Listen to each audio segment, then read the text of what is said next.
What's up, guys? My name is Johnny Jones. Some of you may know me as Jonny Dabs on Instagram. I'm the fabricator at B-Row Built, where we build twin turbo systems and titanium exhaust for Lamborghini and Audi V10s. I am also a member of the Edge Army, and I'm here to teach you how to weld titanium. The first step to welding titanium, or anything really for that matter, is making sure your tools, your material, and your prep is on point.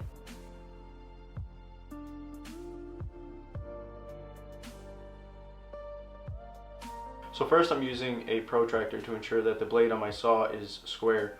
By doing this, that actually ensures that my cut is also square.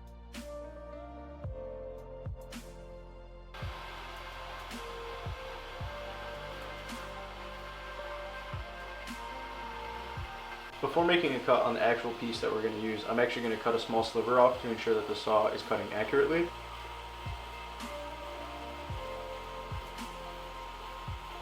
After doing that, I'm going to cut the actual piece that we're going to be using and bring it over to the belt sander, deburr the inside and the outside, clean up the edges a little bit, and make sure that they fit up.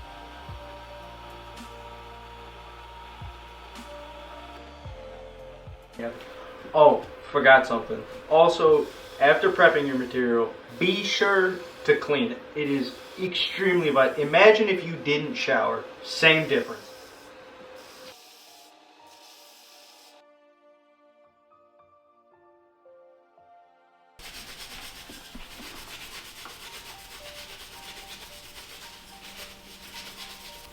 Super did not deburr this side, and I was absolutely supposed to deburr this side.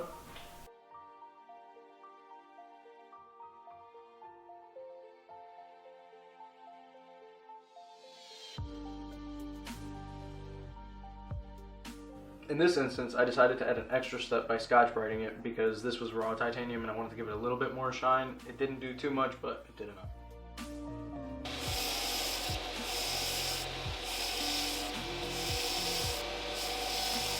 After making sure my material is all straight and prepped, I busted out my handy dandy SSP and Edge Welding Supplies case, which they gifted me. Absolutely the sickest gift I've ever received. If you want to buy one for yourself, they're available at edgeweldingsupply.com. You can buy them empty or loaded with cups. I suggest loaded with cups, because why not?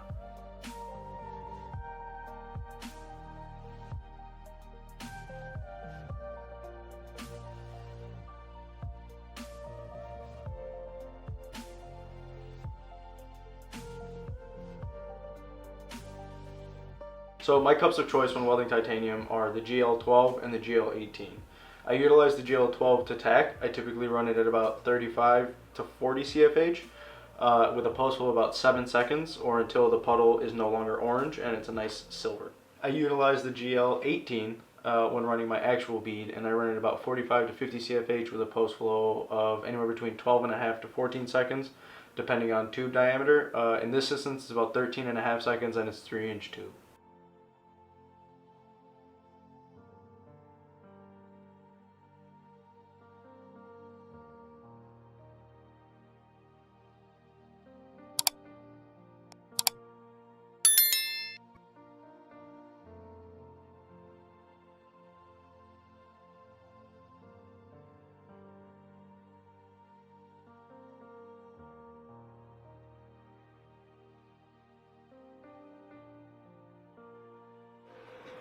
Would you just look at it? I mean, look at it.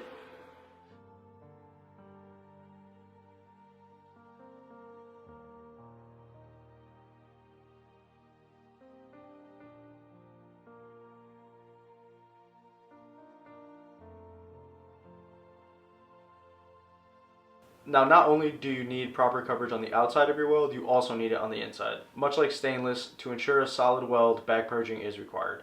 Now, there is such a thing as overdoing it when it comes to back purging. If you either don't properly vent your plugs or you have your gas set too high, you will cause your root to blow outwards and even cause your weld to blow out. And trying to recover from titanium blowing out is extremely, extremely difficult. It's pretty hard to recover.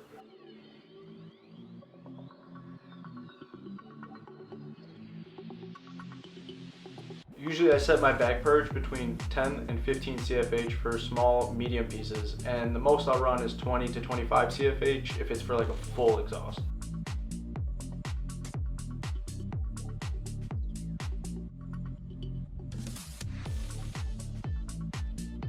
Titanium is a metal that gets welded a bit colder than most assume. Now of course that does vary by material thickness and everything like that. But when it comes to thin wall tubing like this, I run at about 42 amps on the machine. But to account for heat soak on the piece with my foot pedal, I usually end up at about 35 to 37 amps by the end of the weld.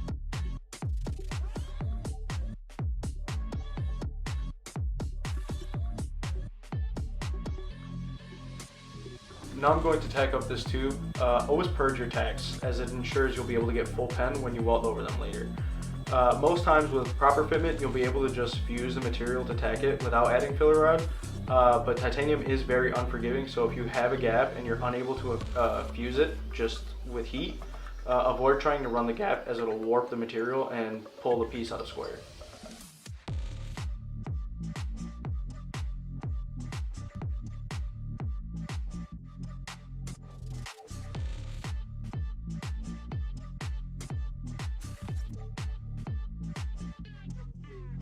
Nice. So when starting your bead, you want to ensure that your torch is directly over your puddle. And as you continue your weld, you want to attempt to keep that angle all the way through, ensuring you keep the whole weld covered at all times.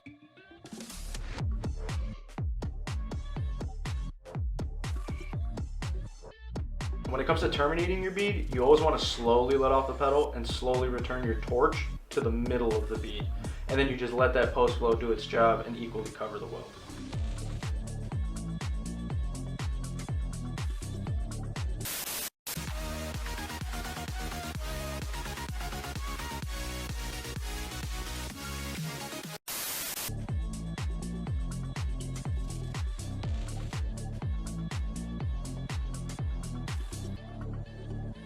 Now, it's really easy to tell if you got proper coverage or not, because your weld will be silver with maybe some hints of gold. But if there's any blue or purples, or even if you're really lacking coverage or you're just burning into the material, it could even turn gray. That means you definitely need more gas. It could be a higher post flow, more CFH. That's kind of what you use the guidelines to go off of. Restarts with titanium can be particularly tricky, as similar to aluminum, it has a very visible cleaning action, which leaves a purple ring around your restarts. The trick is to starting your arc slightly before where you want your first dab to be, and then move back slightly when you start your puddle. That ensures that your restart is properly covered, and it mitigates as much of that purple haze as you can.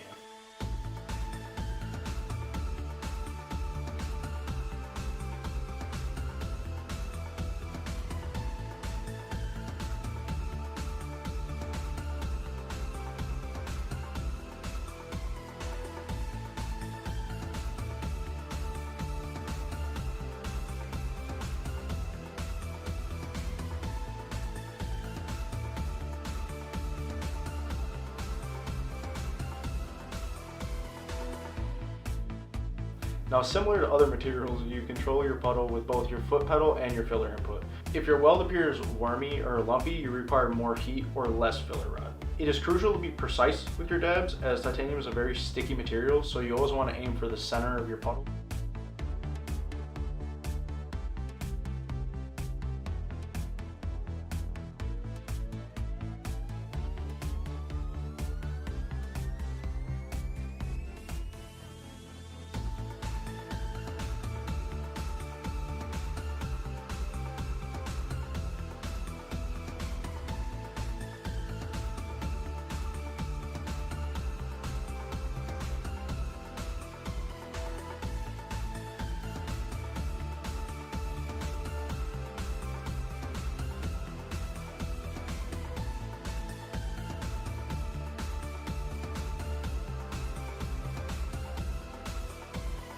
Now, if you look at the inside of the tube, it's almost a perfect silver ribbon all the way around.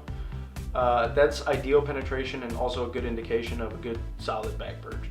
Now, as an added example, I welded a small bead without a back purge to show what it would look like. And the outside's alright, silver in color, and it looks like it got decent gas coverage. But if you look at the inside, it's a blue, yellow, flaky mess. If you were to run a whole weld like this, it would almost certainly crack if it was under any sort of pressure or tension. That about sums up some of the basics to welding titanium. I really appreciate you guys taking the time out of your day to tune in, and I hope you learned a thing or two. If you enjoyed the video, please like it and subscribe to Edge's YouTube channel for future episodes where we're going to go a little more in depth. If you want to see some more of the cool stuff I get to make on a daily basis, be sure to follow the shop at b.road.built on Instagram or myself at Jonny.Dabs. Link in my bio. Not the link you think, it's my Edge affiliate link, so if you're going to buy something, click it. Use Jonny.Dabs at checkout for 15% off your order.